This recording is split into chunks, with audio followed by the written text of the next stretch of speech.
Welcome everyone. Thank you for joining us tonight. This is the second panel of the Online Talks on Turkey series. Online Talks on Turkey panel series organized by Network Turkey, Consortium for European Symposia on Turkey, Birlik Contemporary Turkey Studies, a program at Humboldt University.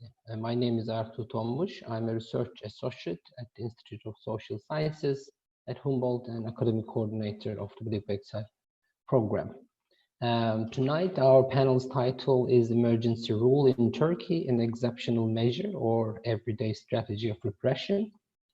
Let me introduce our speakers, and we are very excited to and happy to have them tonight. Deniz Erkmen, Assistant Professor of Political Science at International Relations Department at Özyeğin University, Istanbul. She got her BA degree in Political Science and International Relations from Boğaziçi University, Istanbul, and her PhD in Political Science from University of Michigan, Ann Arbor.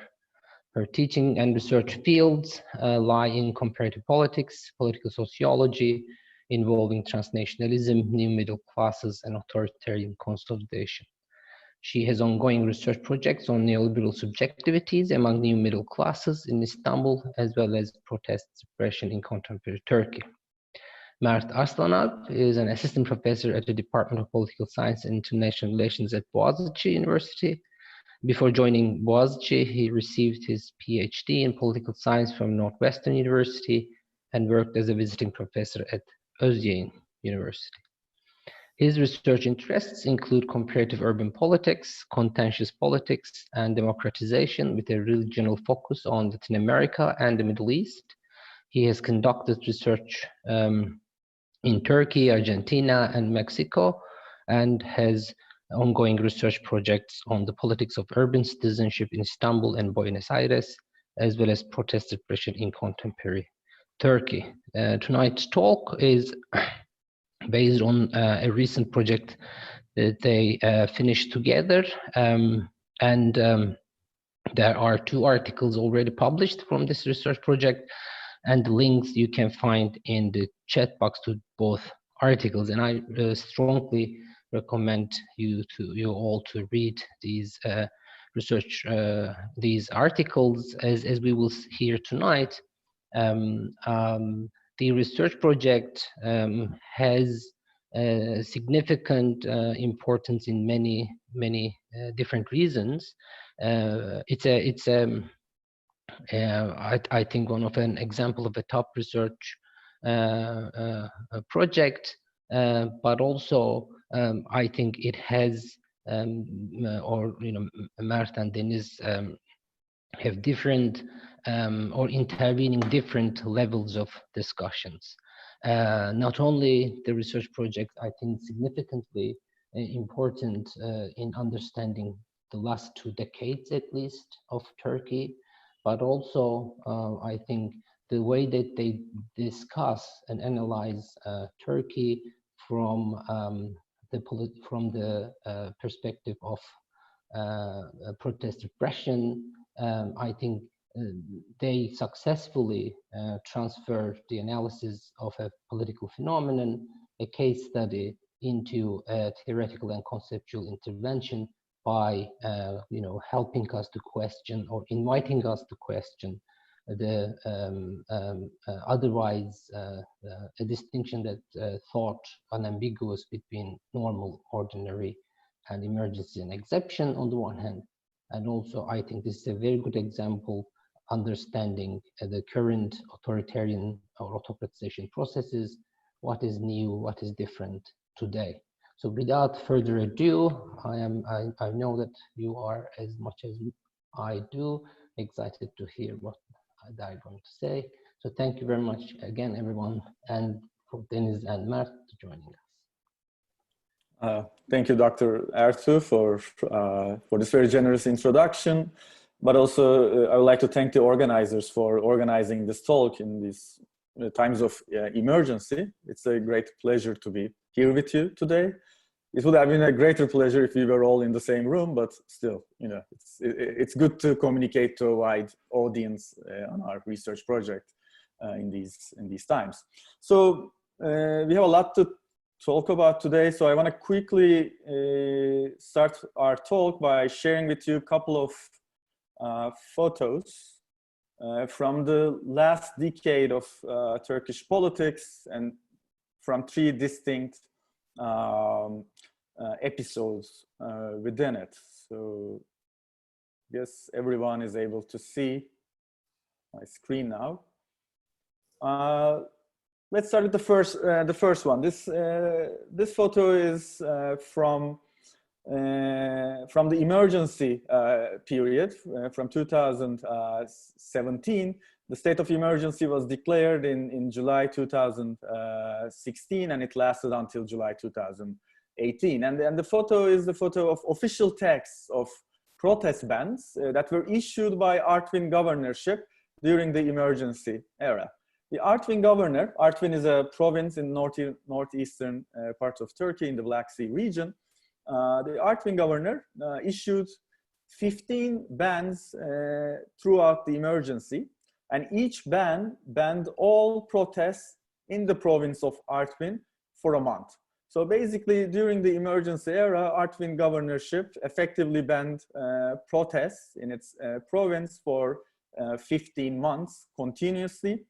And the initial ban, and in fact the subsequent bans as well, had nothing to do with the original cause of the emergency. They were issued in response to an environmental protest on the construction of a mine by one of the pro-government conglomerates called Cengiz Holding in Cerrahpaşa.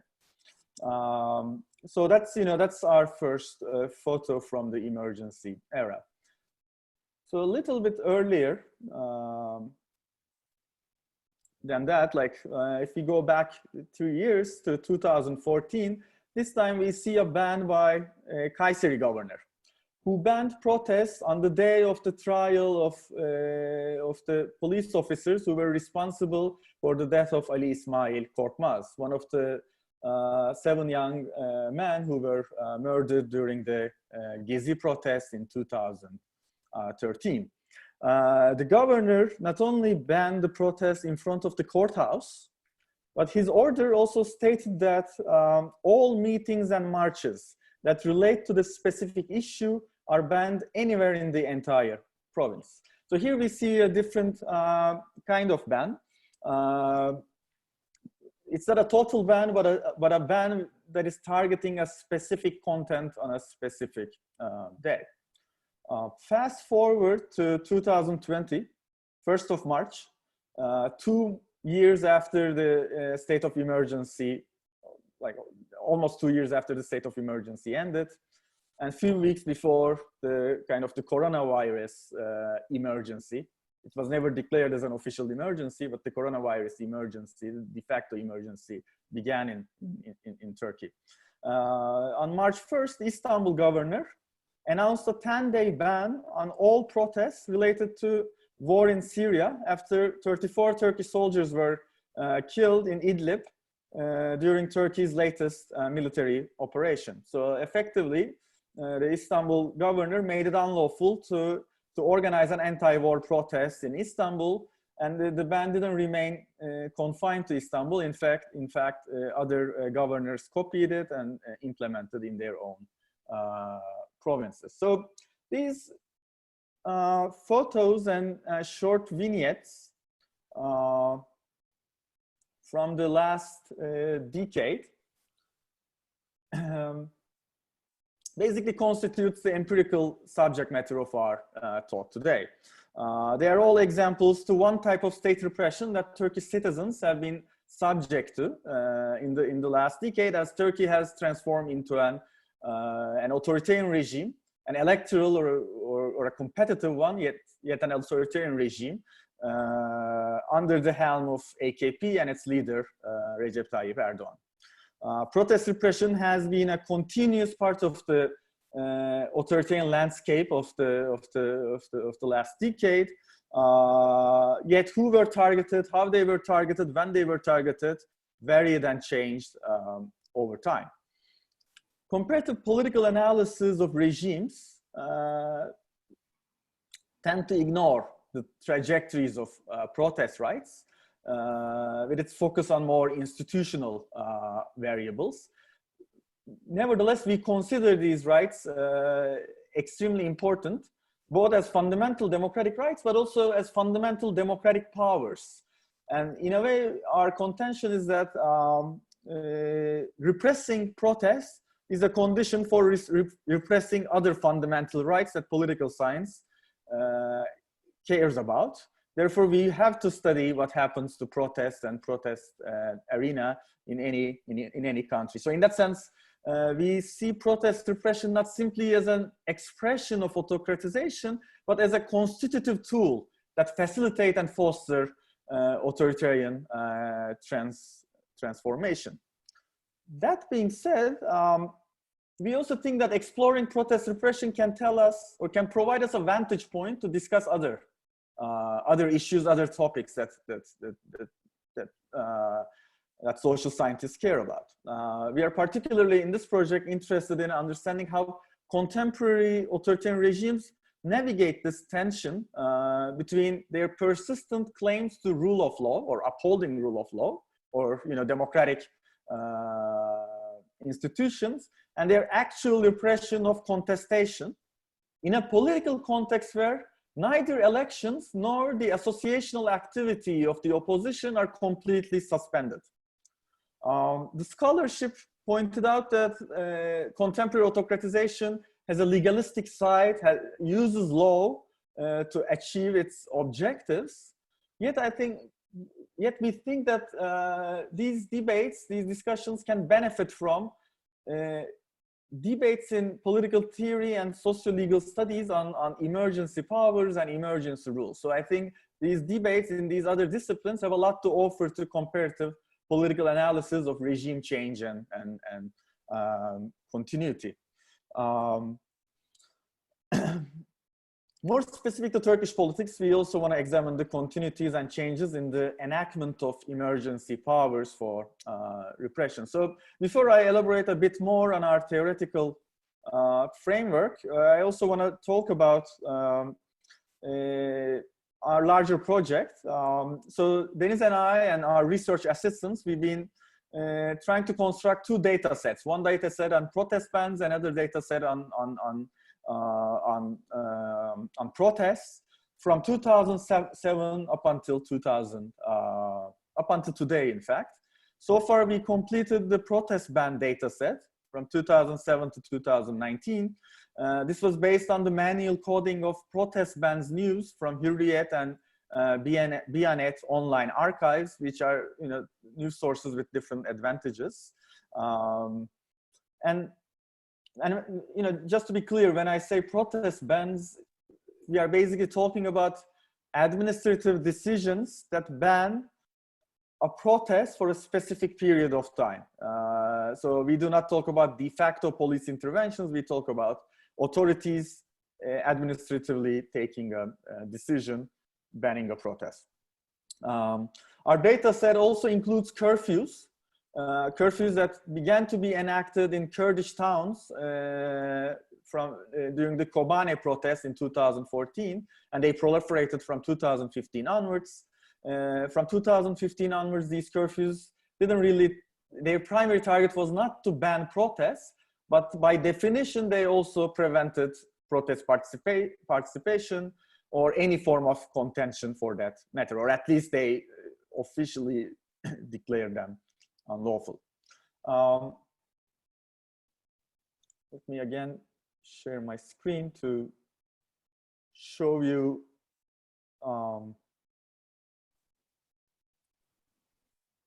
what we found. So this is kind of the annual distribution of bans. So we have 694 bans in our data set that were enacted in 53 different provinces. Of these, like 287 took place before the state of emergency, 241 during the emergency, indicated with red, and 166 after the emergency. But I must say that among these 166 bans, 71 of them are bans on like weekly bans on Saturday Mother protests. So that's one of the reasons why the bans in the post-emergency era look higher. So there's this recurrent ban on one type of protest activity. This one tells you, gives you the picture of protest bans excluding curfews. And here you see the distribution, geographic distribution of bans before the emergency rule, and here under the emergency rule, and together they make up like 53 provinces. So let me go back to this figure and use it as a springboard to jump to one of the first theoretical concerns that has motivated our research. So what you see here in this figure, like it is that repression in the protest arena escalated under the state of emergency. Nevertheless, like it got intensified. Nevertheless, it constitutes a continuity with the pre-emergency era. And it was this continuity that attracted our attention at the beginning of this project. So we wanted to understand how emergency-like suspensions of rights and almost emergency level of suspension of rights operate in legally, so to say, like legally ordinary times when there is no official declaration of state of emergency. So how are rights suspended in these ordinary legal periods, and what kind of both changes obviously, but also continuities do we see between these two different periods? Not to deny the fact that in many levels, state of emergency also constituted a rupture, especially if we take into consideration emergency decrees and all sorts of impacts that they had on the lives of individuals. But with this, our attention to this ordinariness of emergency is basically built on theoretical discussions on emergency powers since 9/11, especially on those scholars who wanted to shift our attention away from these exceptional moments to the ordinary enactment of emergency practices through the everyday functioning of the law. And there is both a global discussion on this, but also more historically oriented scholars on Turkish politics recently underline the recurrent nature of emergency politics in Turkey, as well as how executive prerogatives and other forms of emergency powers have been diffused into ordinary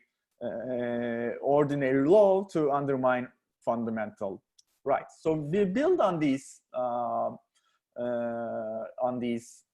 discussions, but we also try to deepen them by closely exploring one arena of repression and regulation, that is the arena of protest. And what we do is, instead of focusing on the national level legal institutional landscape, the laws and national decisions, we kind of shift the focus to the subnational level and to the everyday administrative decisions taken by governors, kaymakams, like district heads, or other lower level officials.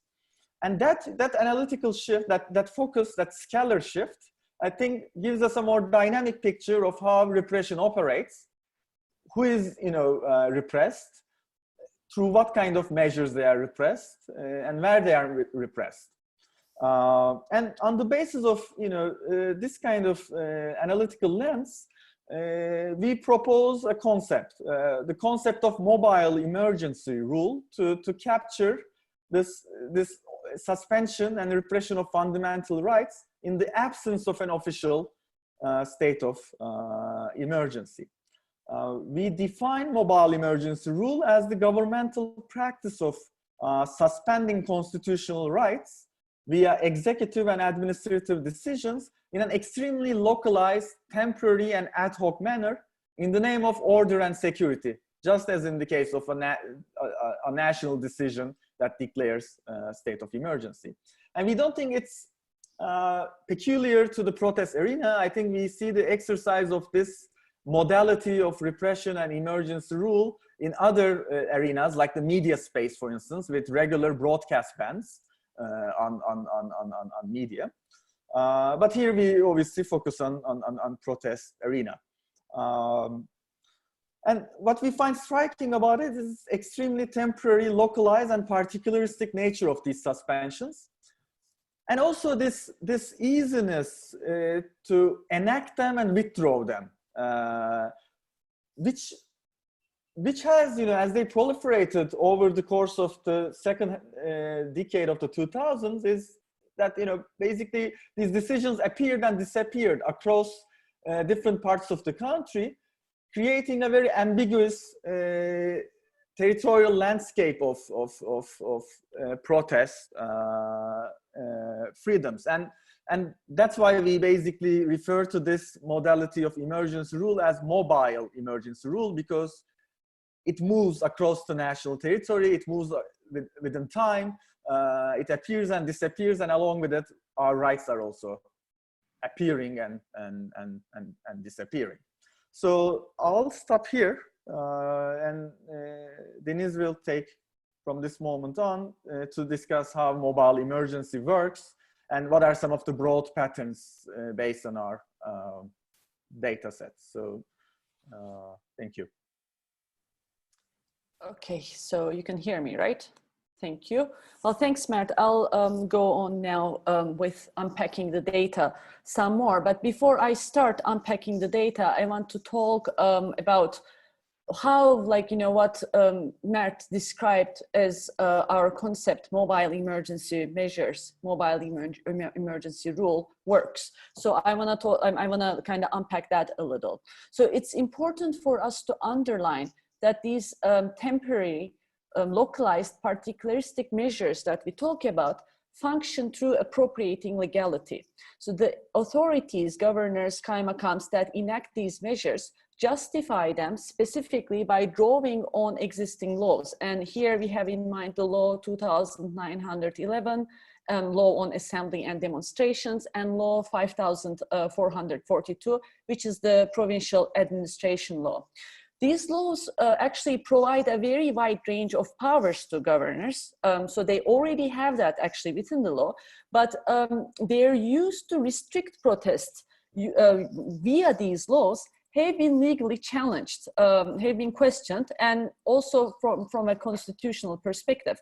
Nevertheless, authorities regularly interpret these laws in ways that grant them powers to disperse any protest activity on grounds of preserving public order, providing security, inhibiting provocation and terrorism, and ensuring public morality, as Mert also underlined. So they regularly invoke the rule of law and their duty to protect the rule of law as they undermine protest rights. So despite all of these talk of rule of law, it's important to underline that these measures actually generate a legal environment that undermines the very basic tenets of rule of law, like clarity, prospectiveness, generality, and stability. So as it can be discerned from what we have talked about before, mobile emergency rule rests on the very opposite attributes. So it's ambiguity, instability, and particularity that it generates.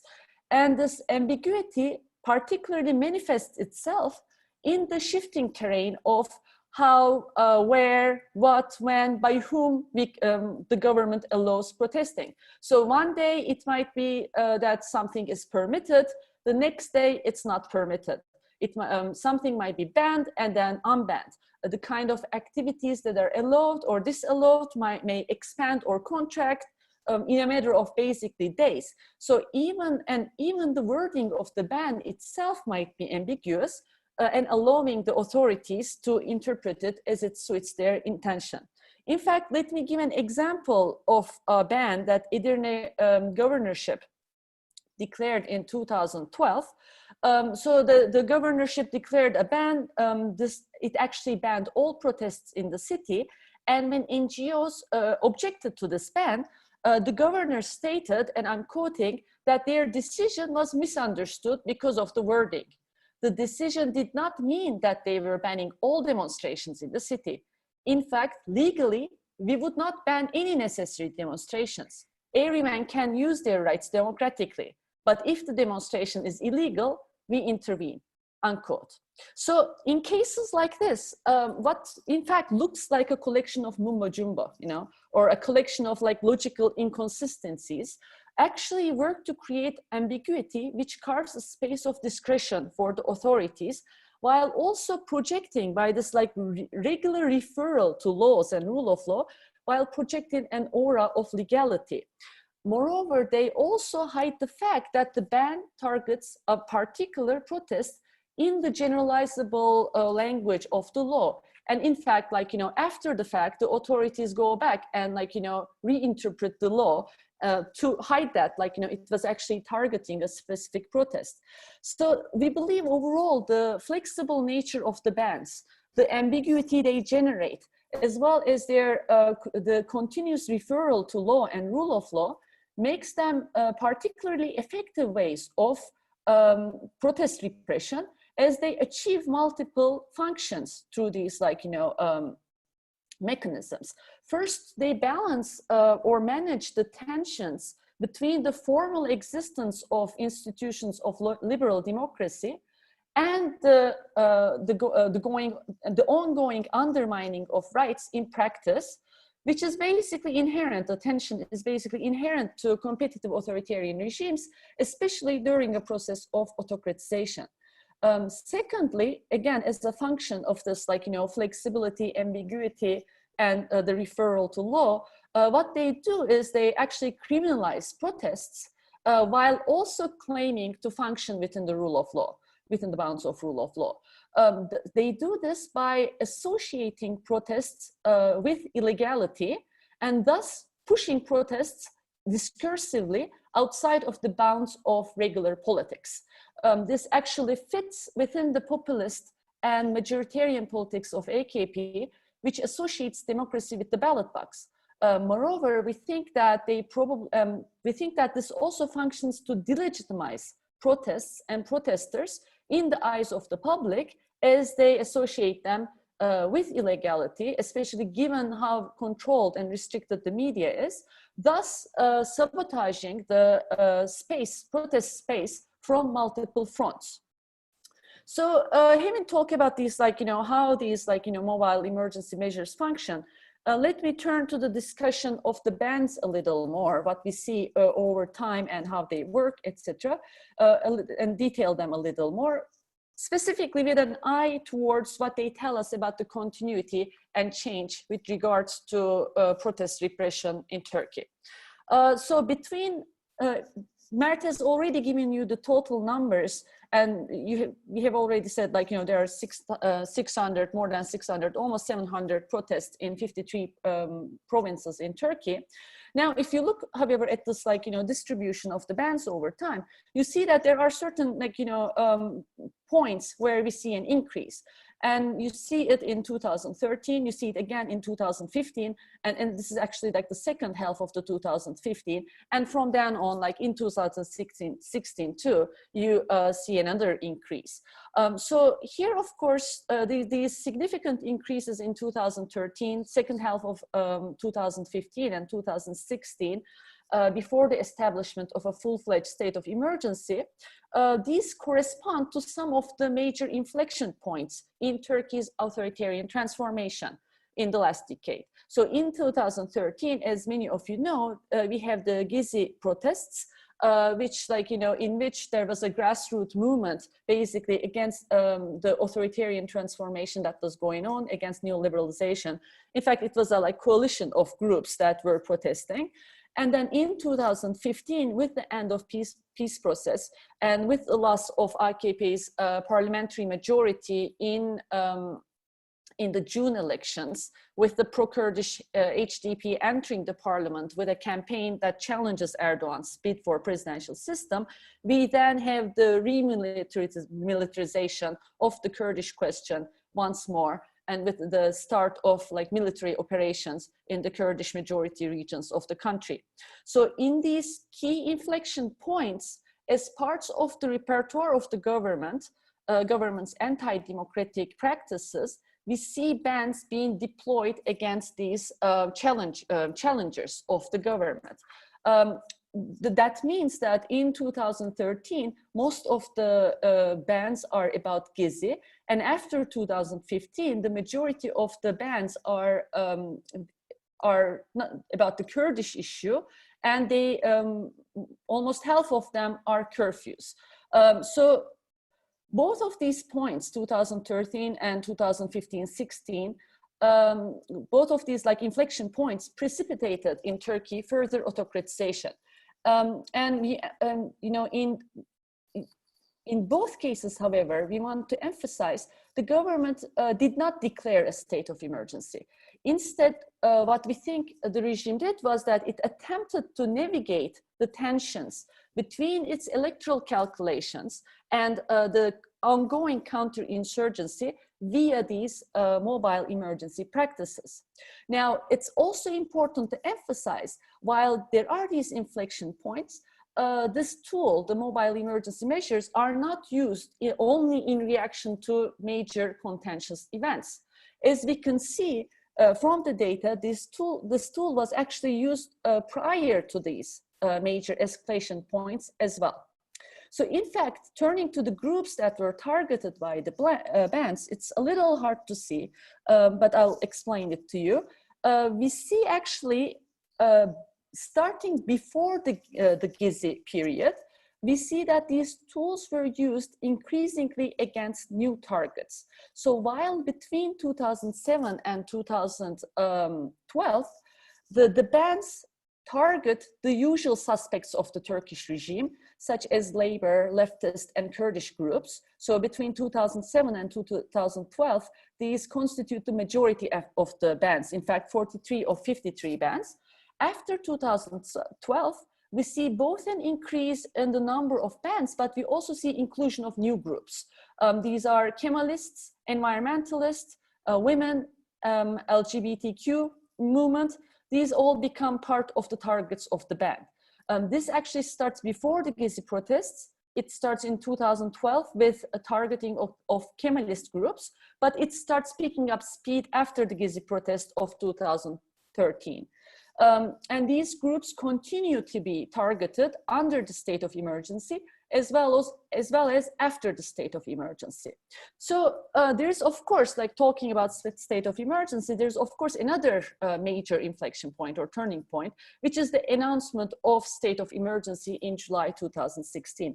Now, once we start with talking about the state of emergency, the announcement of the state of emergency, of course, we shift from this perspective of the mobile emergency rule to an actual state of emergency. So there is no question that the state of emergency, as Mert has already talked about, accelerated the autocratization process that Turkey was going through. And this has been actually studied by various scholars. And when it comes to protest repression and the use of protest bans, what we see is a period of intensification as well, rather than a rupture. So as we have mentioned before, under the state of emergency, we see the targeting, the continuous targeting of groups that parallel what was going on before the emergency. So it's the Kurds, the LGBTQ, the feminist movement that get repeatedly targeted bans, pointing to how the state of emergency became a blank check for repression in the hands of the regime to be used against groups that it perceives as enemies at this point. But we also see, we see two ways in which repression is intensified during the state of emergency. First, with the expanded capacity of the governors, as well as with the discursive power they get from the imminent danger, basically, of the emergency, governors resort to bans more readily than before. So we actually see more bans during the emergency, continuously more bans basically during the emergency. However, the intensification we talk about is not just about the number of bans, but also about their type. So while under the mobile emergency period, before the state of emergency, we see what we call partial bans. So bans that target particular events, particular places, as Mert has given examples of. During the state of emergency, we start observing what we call total bans, which ban all protests in a city for 15 days, sometimes a month, like longer. So we have only 15 of these total bans in the 9.5 years before the state of emergency. And under the state of emergency, we see 76 of these, constituting 1/3 of all the bans during the state of emergency. And these total bans, just like Mert provided the example from Artvin, get reinstituted repeatedly. So cities like Artvin actually remain under a protest ban for the duration of the state of emergency period. So what has happened under the state of emergency, just to link it to the theories of emergencies and afterwards, basically talks to two claims about the relationship between autocratization and the state of emergencies in the scholarship. The first one is about the problem of containment. That is, like, can emergency measures be constrained? And can they be regulated by law? Or is the skeptical tradition rooted in Schmidt's work suggest, can the sovereign use its powers to indefinitely expand its measures into domains that are not related to the emergency? The second issue relates to the temporal dimension of the emergency rule. So the assumption in the emergency paradigm is that you have the emergency and then you return to a normal order. And of course, the scholarship suggests that this expectation is unfounded and that emergency rule basically bleeds into what's considered the normal constitutional order, as it leaves behind laws, regulations, norms, practices that became part of the new normal. So accordingly, state of emergency is not a bracket that you see between two normal constitutional periods, but rather it shapes what follows emergency. And what we see in the Turkish case basically talks to both of these discussions. And in fact, it's hard to talk of a return to a normal, unless, of course, what we mean by that normal is intensified repression in the Turkish case. Right after the state of emergency, we see that through changes in both the law 5442 and the law 2911, governors acquired actually more powers that allowed them leeway in controlling protests and gatherings. And the protest bans continued with the same speed. And in fact, almost as a signal right after this end of the state of emergency, with the directions of the Interior Minister Süleyman Soylu, as Mert has indicated, one of the longest running protests in Turkey, Cumartesi Anneleri, the Saturday Mothers, was banned and intercepted by the police.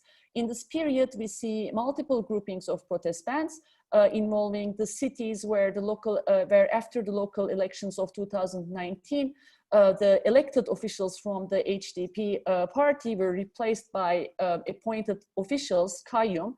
So the bans target the protests against this act, and these actually are instituted for 10 to 30 days and have been repeatedly installed. And there are also bans against the anti-war protests. So as such, while we can argue that we go back to the mobile emergency framework, maybe after the state of emergency, we see the enactment of total bans, so which were basically not used before 2016. So this indicates how the state of emergency expanded what is possible in the so-called normal order, not only by changing laws, but also changing what governors can and cannot do in practice, what is acceptable in terms of protest control and repression, modifying the ways emergency politics functions daily, basically. So let me just say a few things very quickly as a conclusion. First, as you can, as you have already gathered, we do not see the emergency politics that we are talking about as an exceptional tool. On the contrary, studying protest repression shows how the ordinary nature is proven by its significant presence before and after the state of emergency.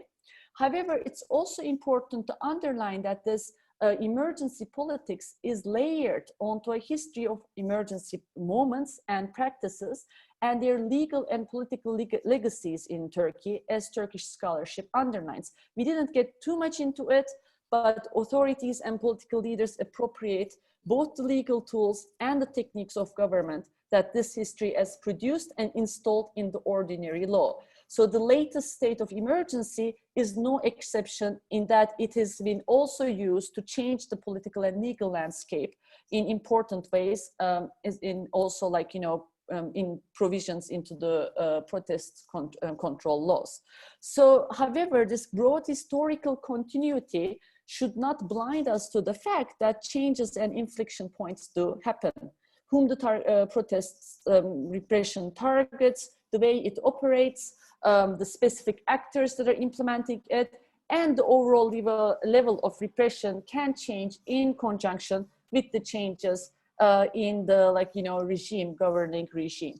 And this is also what we are seeing, in that we do see increased, like, you know, levels of repression, as well as new targets of protest repression during the period that we have been studying. So let me stop here. Thank you. I think I went a little overboard, but so I'm gonna stop here. Thanks. Thank you very much. That's very very mind-opening presentation and the work, as I already told in both articles as I read. And now the floor is open to questions, where you please write your questions on the chat box. Then I will direct the questions to our speakers. So the video and mics will be will stay disabled and mute until the end of the session. But please, I will read your questions on the chat box. While you're thinking about your questions, I will I want to kind of just to maybe push you a little further about one thing that I try to understand, or you already somehow said on the one hand, because in one way what I hear is that you explain this mobile emergency is not a characteristic of a particular political regime, but a kind of intrinsic to the state of emergency and its relation to politics and law in a way. So, and as we see from this kind of, you say, ambiguity, we can easily say this arbitrariness that arising from the discretion when and what is a public danger, you know, threat, for instance. That kind of problem, you know, I want to, you know, learn two things. One is that given the very long history of state of emergencies and protest repression in Turkey, it is just intensification that makes the AKP period a bit different, or this is a kind of a tool that has some differences between the previous periods. And in relation to this is what it is interesting, that would that this kind of an understanding of kind of appropriating the emergency into ordinary, so to speak, through administrative decisions, is also some kind of this kind of an understanding will undermine, for instance, the concept or the terms such as competitive authoritarianism. Or it is just an intensification, again, the problem. For instance, in the Trump administration, we see that certain protests are suppressed as anarchic destructions for him, and some are not. So basically, he or his administration decides which protests to suppress and which not, without any state of emergency, of course. So that decision, thinking one protest is a freedom of speech, one protest is disorder and public threat, is there too. So in other words, what is it a kind of if it intensified to a certain extent, then it becomes a competitive authoritarian system, but it was also a part of a governmentality that always there, even in democratic regimes. But I will read Elora Pri's question then floor is yours to answer. The reason why I got interested in the talk was because many of us sitting in India are seeing parallels in what is happening here. The routinization of what you call mobile emergency measures resulting in undermining of democratic norms over long term. India, like Turkey, is turning into what many call an electoral democracy than a substantive one. So wondering if you're looking at examples outside Turkey like India. All right. Thank you for the questions and the reflections. So I can start with the first question, perhaps, on this question of whether it has any affinities with a particular type of regime, whether the question is of whether intensification is the heart of the matter. On this, I think, no, it's not simply a matter of a quantitative change, so to say. I think there might be qualitative differences in this particular modality of repression and what existed before. Like, for instance, from Turkish history, we do not suggest that this is the first time that emergency kind practices are diffused into ordinary law. Like, that's, you know, as recent research by Yilmaz, Parslov, Bezcan, Öztan, as they demonstrate, you know, there's a long history of emergency measures, practices being made part of the ordinary law. So that's there. But then within the realm of at least protest control, we also know that there is a long history of declaring, for instance, state of sieges, right? You know, that they were declared in the 70s. They were declared after the first major labor protest in June 15, 16. And then, you know, in the 80s and 90s, there were like continuous, again, state of emergencies in the southeast, in the Kurdish region. But what we are suggesting is that perhaps under the AKP, instead of this modality of emergency rule, we are seeing this more mobile, more flexible modality. And I think, you know, that is not simply a matter of coincidence. And it's also, in that sense, perhaps departs from straightforward protest, police repression. It's not that police repression is absent, it's there, and it's actually, you know, it is how the governors enforce these decisions.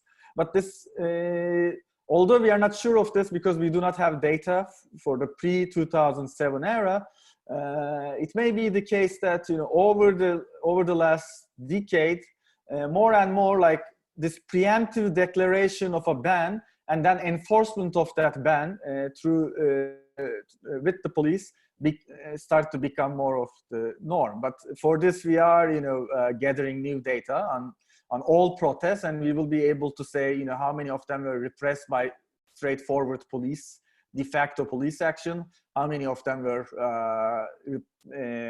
preemptively banned by the governors. So that is kind of our future research agenda at this point. But my point is that this modality might have been becoming more common, or became more common before the declaration of state of emergency in July 2016, basically because of this gradual autocratization process in the context of ongoing electoral competition. So to some extent, I think rather than, you know, undermining this concept of competitive authoritarianism, we try to kind of, or the hybrid regimes and electoral authoritarianism, we try to complement it in a way, try to see, you know, what kind of calculations and logics it produces in a different arena, because competitive authoritarianism primarily focuses on the electoral arena, along with perhaps the media arena.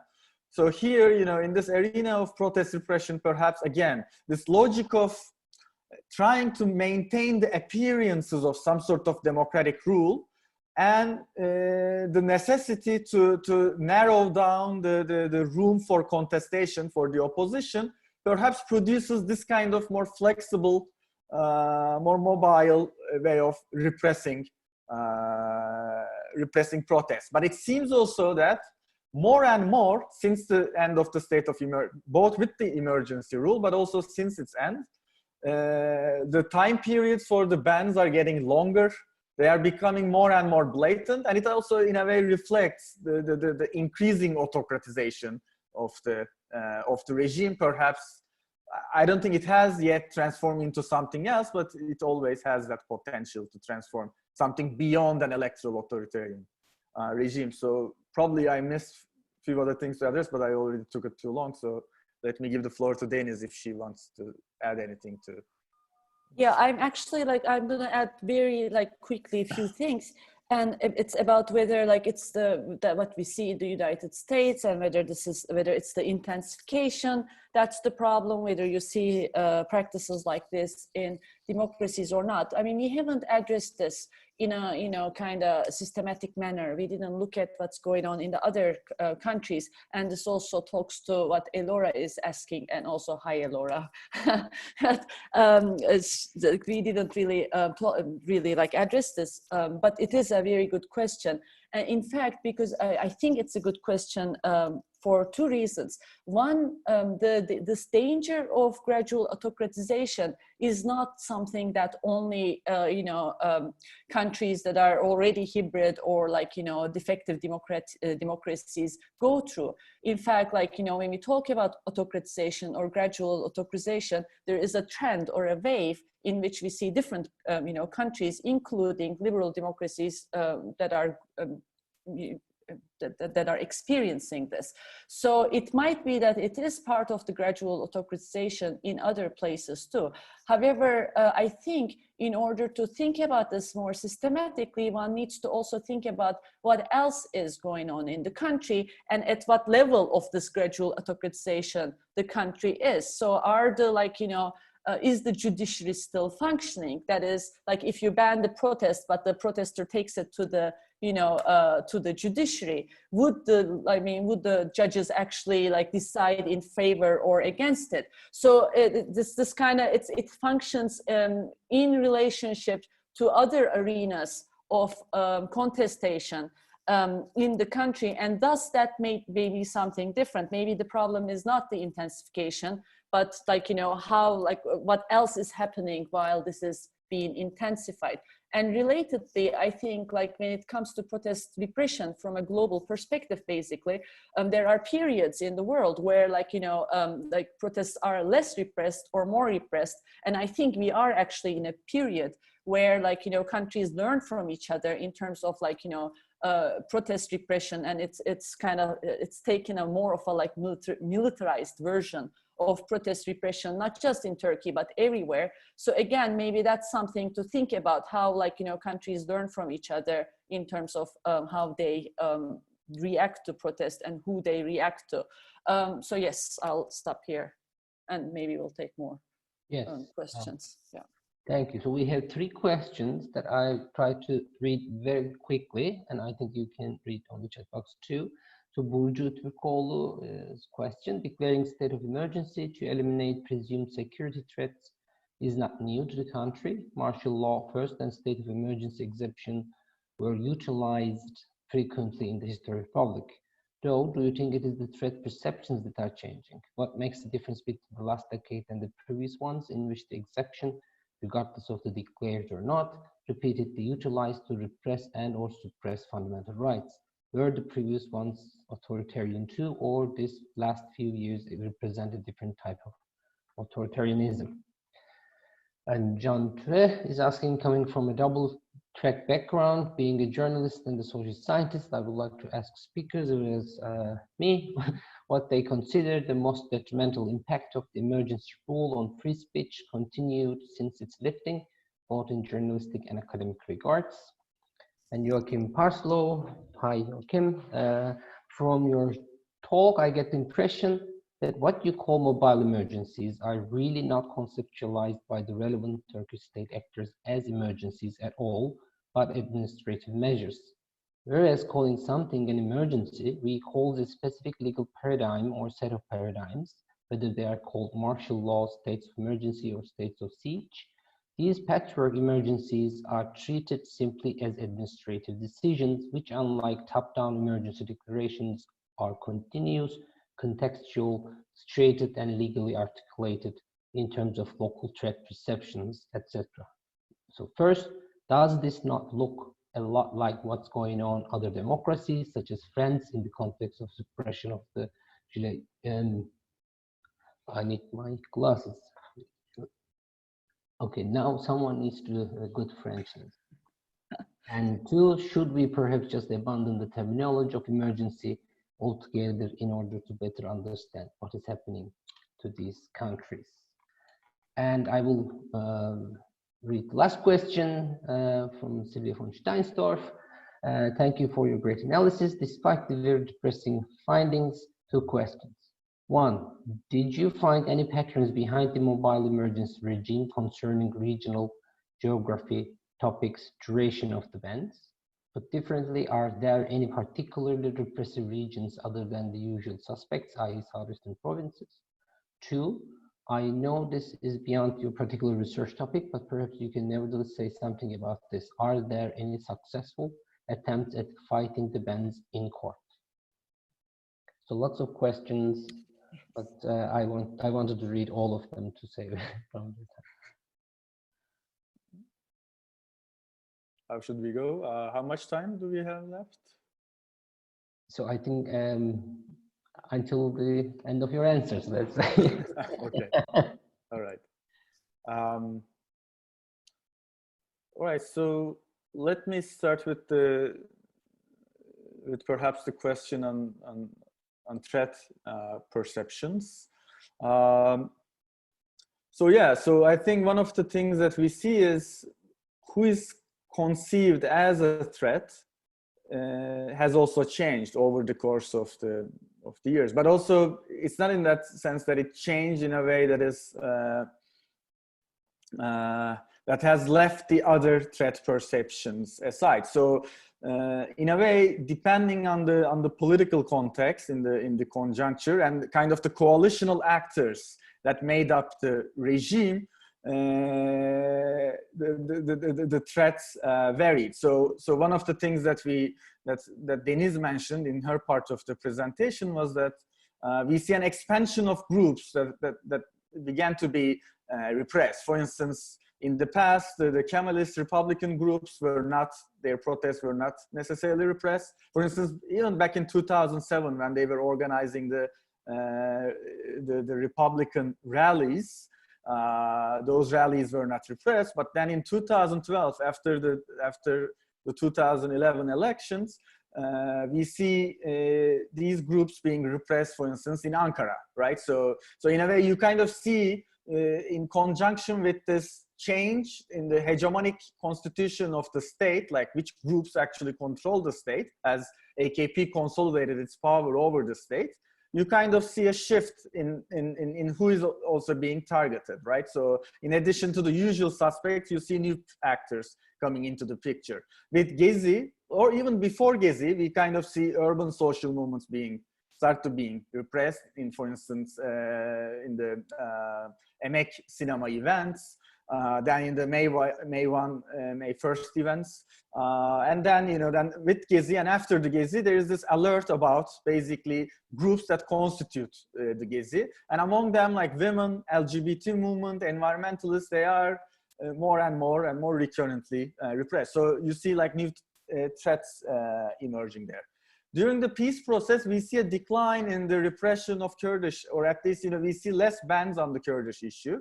But then those bans research vigorously with the end of the peace process. So in that sense, depending on electoral calculations, depending on the political context, the coalitional makeup of the regime, with whom the AKP allied, etc., we see changes in who are considered as threats to the regime. So that's my first answer. Let me also quickly say a few things on Joachim's question, which is a very important question.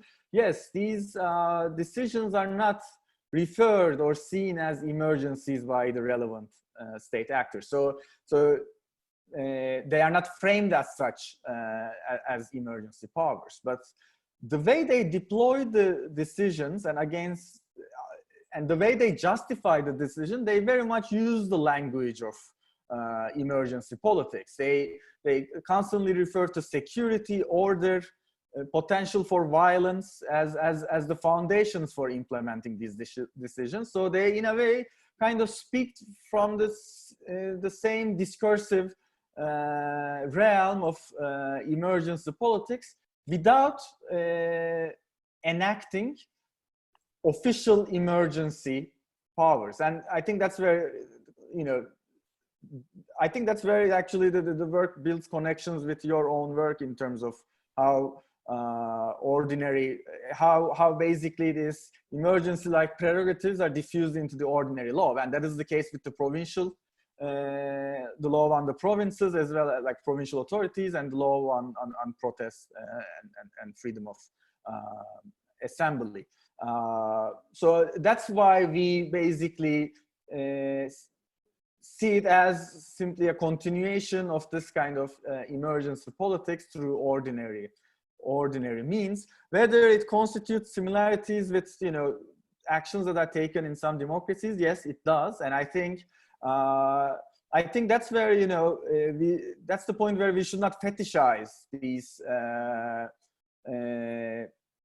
the concepts and the distinctions, the conceptual distinctions, so to say. And I think this concept of gradual autocratization provides us an opportunity to understand this, this gray area, and how, liberal democracy, the so-called and the accepted liberal democracies can also gradually transform into, or can show practices that are similar to the ones that we are witnessing here in Turkey.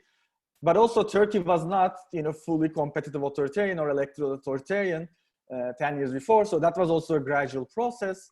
But more importantly, I guess, like the very concept of emergency and this literature on emergencies allow us to understand how rule of law, or like these tools, these so-called temporary tools, can undermine rule of law from within. Like, I think that's one of the insights of the emergency literature, how this could actually happen through the legal means that are part of the legal landscape of liberal democracies. I think it's exactly that gray area, that transition from liberal democracy to something else, or this potential danger within liberal democracies for this continuous danger for them to become authoritarian. Not that Turkey was ever a fully consolidated liberal democracy per se, but it was certainly more liberal democratic than this at one point, or at least between 2 points, let's say. So let me end there. Yeah. Okay, and let me maybe say a few things about Sylvia von Steindorf's question. Although, well, you already say that other than the usual suspects by asking about regional geography, concentration of topics, geography, and duration of the bands. But I mean, yes, the thing is, the concentration mainly happens in the southeast of the country, but it also reflects, of course, where protests happened. So, it's Istanbul, Ankara, Izmir, and followed by, I mean, Istanbul, Ankara, Diyarbakır, Istanbul, Diyarbakır, Ankara. The first three cities are mostly Istanbul, Ankara, and Diyarbakır, followed by Izmir, where you see most of the, protest bands. And this reflects population numbers, basically, where you have more people and also more protests. But of course, also the Kurdish majority cities, for example, Hakkari, Mardin, have quite a lot of protest bands. But beyond that, it relates to where the bands are concentrated, relates to what Mert was talking about in terms of the target and how the targets are shifting. So, for example, during Gezi and the period, like you see in Istanbul, Ankara, etc., the concentration. However, for example, we also see cities like Artvin where you see repeated bans. That's because, there are these environmental groups that protest there against a mine. So, basically, the focus, I mean, the concentration actually shifts the region, I mean, from one place to another. I wouldn't be able to say if there are any other kind of places where we see bans being concentrated. I don't know. Mert, do you remember something that I don't remember maybe, or that seems to be it, right? But when it comes to the kind of whether there are any successful attempts at fighting the bans in court, we haven't looked at this, but this is something that is actually, I feel like we should do.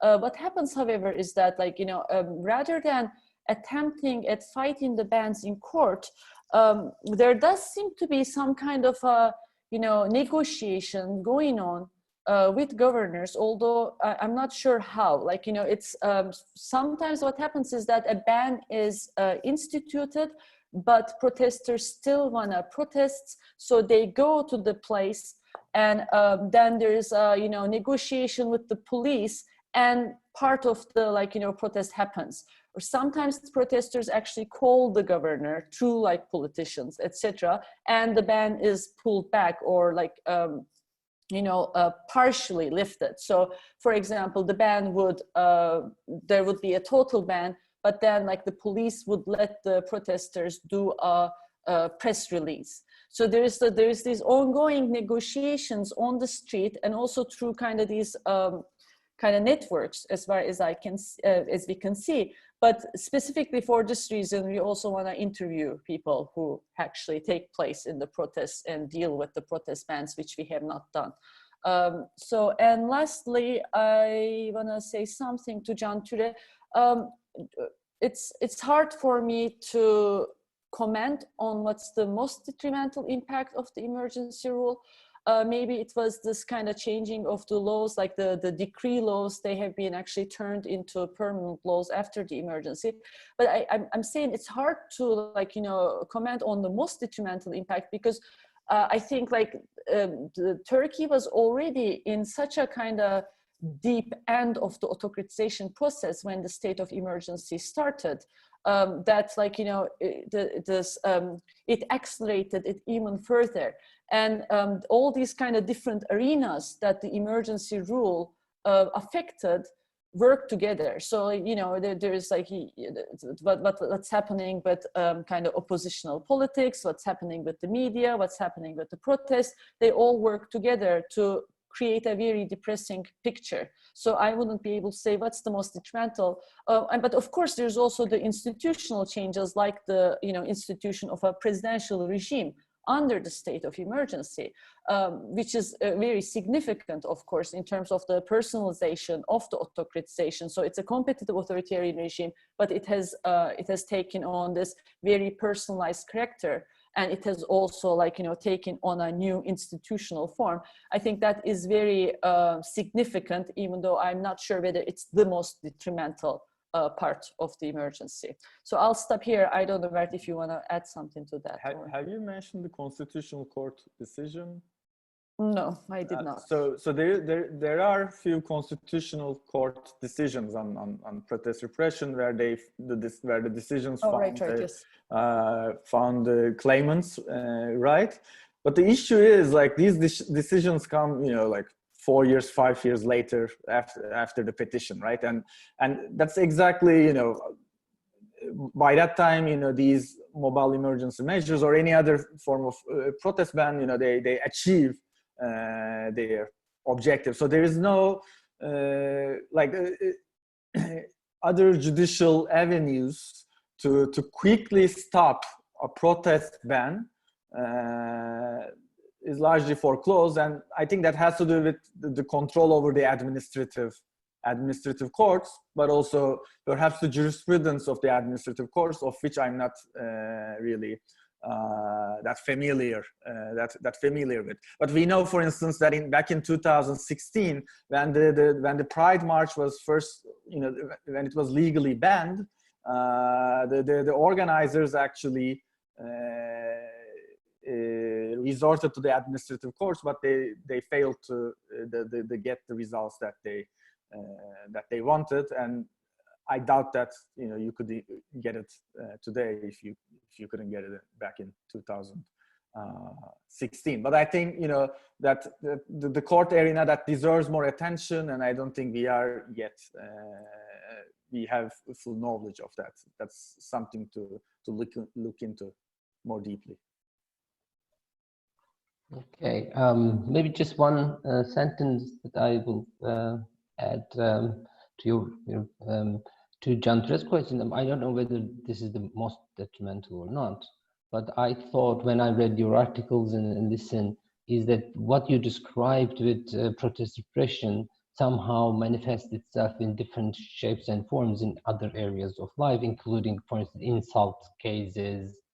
And like the consequences seems to be that that the society lost its understanding whether something is crime or not beforehand. So anything can be a crime at any time by the discretion of someone, or the administration, governor, or the president, and you basically cannot orient yourself. That's the whole idea of modern law, and that is maybe the, you know, everyone can be in a second be criminal or not, and if you lost that orientation, I think that the law supposed to provide is a very bad consequence. Okay, thank you very much for everyone. We, you know, pass our time, I know. Thank you for your patience. Again, thank you, Mert, Deniz. This is an incredible work. Thank you very much for joining. Thanks for having us. Yeah, thanks for the organization and everything. It was a great pleasure. Bye. Bye, everyone.